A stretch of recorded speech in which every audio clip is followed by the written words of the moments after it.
The independence movement is starting to burn really hot and heavy out here in the West, and it's great. It's about time. And we're looking at a referendum being held in 2026, which is a good thing. It's going to take some time to get organized, figure out how to properly approach this, and pursue a win in this.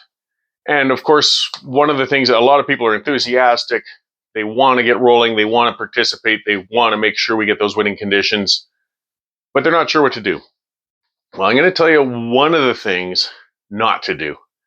Don't bother with these independence parties that are springing up like dandelions right now, guys. The well-meaning people behind some of them. Some of them, I'm not sure about the motivations. Google the leaders. You get some interesting things out of some of them and their political history. Either way, political parties, independence parties don't work. I can't stress that strongly enough. And I know this from having done it. I founded the Alberta Independence Party in 2001. It's depressing. It was 24 years ago. Shows how long the independence sentiment has been around as well. We ran quite hard. Unfortunately, a general election was called 2 weeks after our founding convention. 14 of us ran, and the best any of us did was about 7%. In my own race, I ran in Banff Cochrane, I got 4%. But hey, it's not. It could be just me saying, "Oh, well, if I couldn't do it, nobody else can." No, that's not the case. Let's look at electoral history, not going far back. 2023, the last election, we had 5 independence-minded parties running in it. I got the numbers here. So we get the Advantage Party of Alberta. I guess you could kind of call them soft separatist.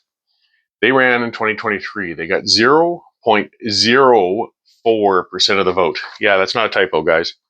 The Alberta Independence Party, which has since changed its name to the Independence Party, Judean People's Front, whatever. Again, they're all fighting with each other rather than dealing with the cause of independence. That's part of what happens as well.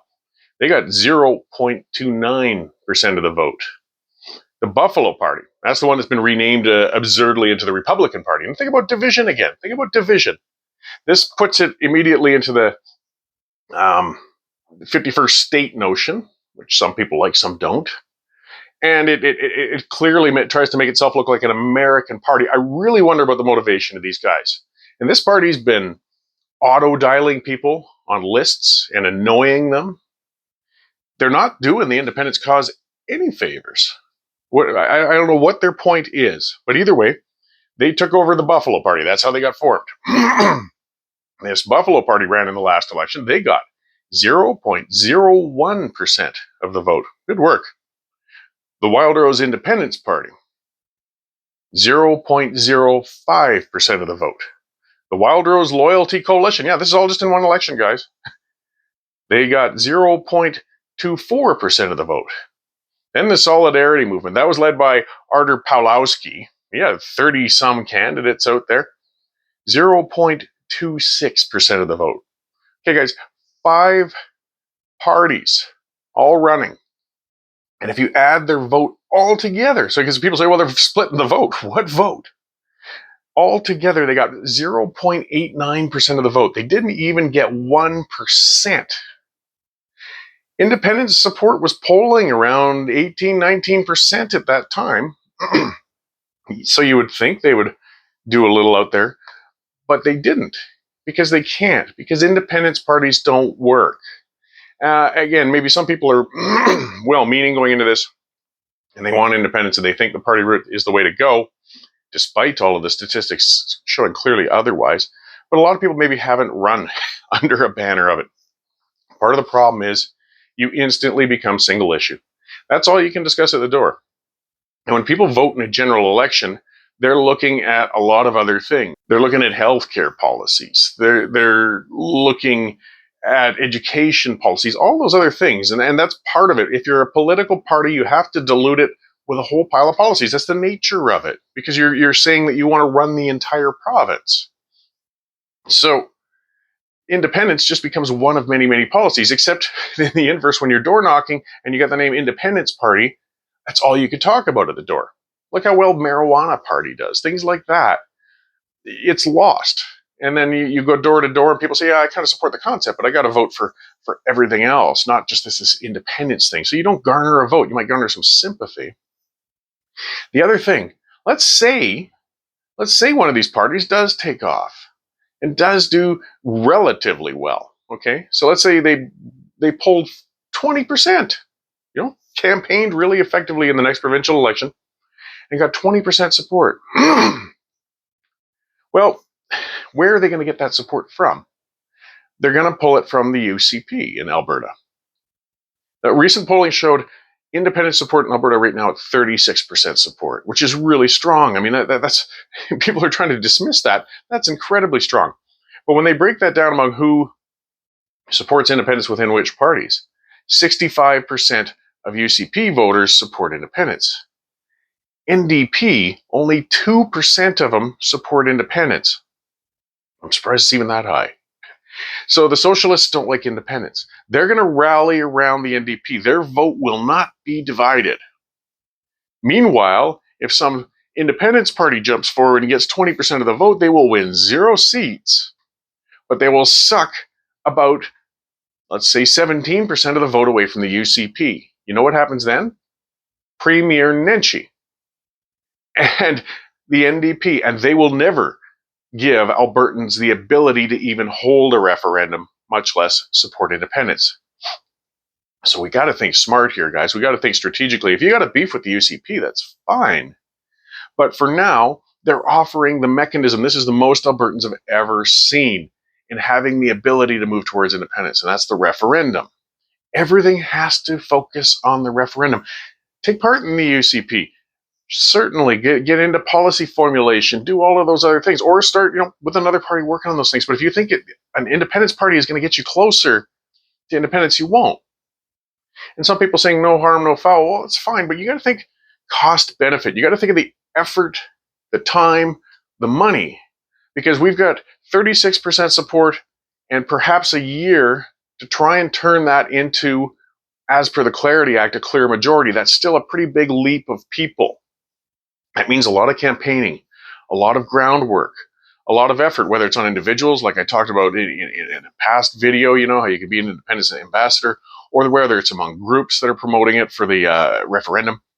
Every bit of that energy, time, money, if you give it to an independence party, which is, you're right, but it's pissing in the wind. It's not doing anything. You might as well dedicate it to the goal. I've said that before. Keep your eyes on the prize, and that's independence, and it's a referendum, and it's a winning vote. Everything else is just noise, and these independence parties are causing a whole bunch of noise. And I understand confusion with people. They're saying, geez, I'm getting emailed, I'm getting called, I'm seeing all these groups petitioning, all these groups asking for information, everything else. Again, I want to remind you, we don't even have the law in yet that allows us to start petitioning for a referendum. It's not there. There is no official petition for an independence referendum yet. So the people asking for that information, depends on who is asking, they're databasing. Most of them are databasing for the sake of getting those signatures when the time comes, when the legislation's in. The Alberta Prosperity Project has been doing that for, I believe, over a year. They're just saying, we know we don't have I'm saying, speaking on their behalf, I'm not a member of them, I'm supportive of them. But we know we don't have a number of signatures required yet or support required yet to trigger a referendum.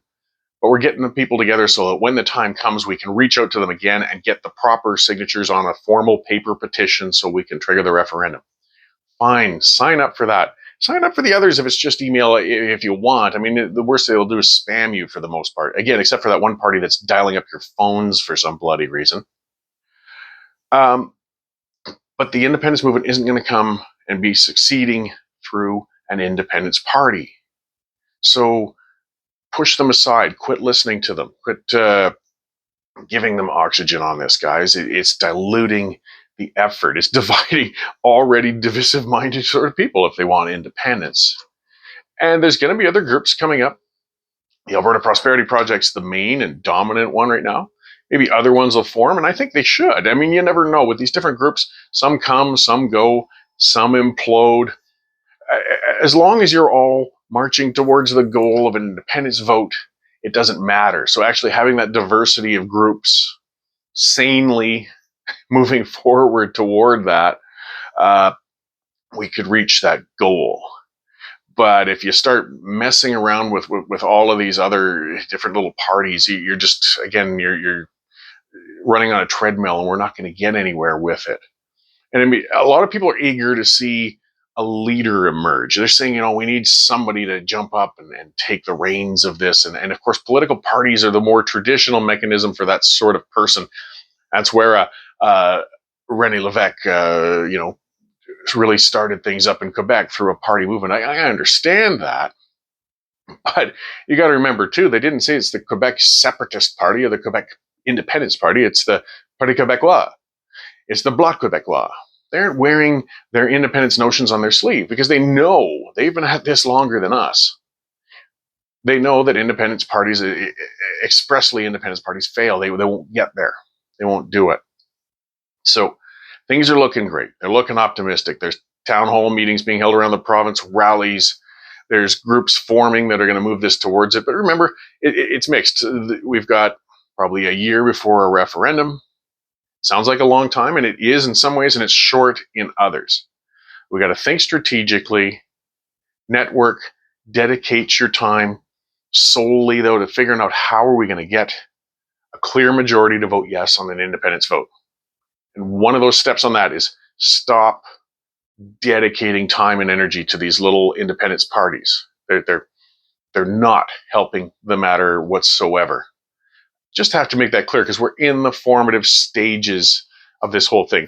And you got to think of it again. I mean, one of the ones that's annoying people with phone calls and dividing people with this America 51 Republican BS is actually going to reduce the amount we need, reduce the amount we can get to win the referendum. They're actually doing damage. So let's work together. Let's keep it as a bunch of individuals moving in the same direction. Set aside the partisan stuff and focus on independence, focus on training yourself, on winning that referendum, and convincing the others around you as to why they need to vote yes on that referendum. And don't get mired in all the weeds of the independence parties because it's just not helping matters. And of course, finally, just one more thing.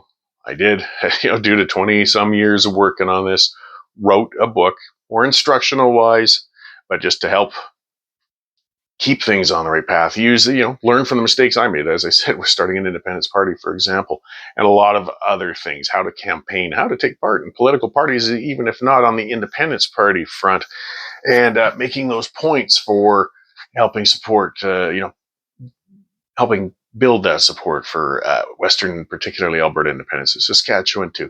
It is the Sovereignist Handbook. You can link to get a copy down in the video description below. And have it on hand. I mean, you don't have to get it. I'm going to keep doing these videos on all of these subjects here, but the book makes a nice handy paper version of it as well. So if you like, grab a copy. It covers a lot of this in depth. And I'll be doing another video soon on another part of the concepts on getting us into independence.